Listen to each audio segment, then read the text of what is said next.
Ranaghat sporting অ্যাসোসিয়েশনের নেতাজি সুভাষচন্দ্র বোসের 128তম জন্মদিন উপলক্ষে প্রতি বছরের মতো এই বছরও রক্তদান শিবির অনুষ্ঠিত হলো। পাশাপাশি এই বছরে তাদের 100 বছরে পদার্পণ স্পোর্টিং ক্লাব।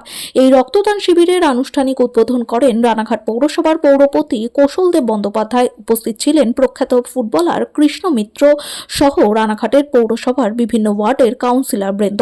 এই দিন প্রায় 40 জন রক্তদাতা রক্তদান করেন।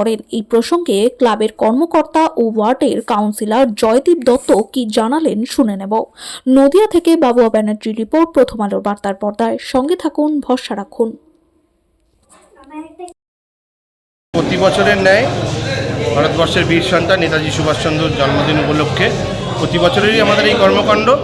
তো রক্তদান শিবির যেটা হচ্ছে প্রতি বছরই হয়। মূলত আমরা 40 জনের লক্ষ্য করে এই রক্তদান শিবিরটাকে করি। শুরু হয়ে গেছে, আপাতত শুরুর পর্যায়ে।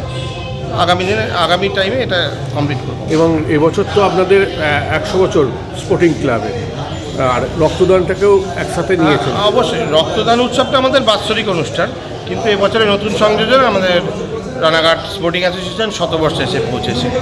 সেই উপলক্ষে গতকাল একটা বর্ণাঢ্য শোভাযাত্রা করার আমরা চেষ্টা করেছি, রানাঘাটের মানুষকে উপহার দেওয়ার চেষ্টা করেছি। আর আজকে রক্তদান শিবির, এর পরবর্তীকালে প্রতি মাসেই আমাদের এই প্রোগ্রাম চলতে থাকবে 100 বর্ষ উপলক্ষে। কী নাম আপনার? আমার নাম জয়দীপ দত্ত।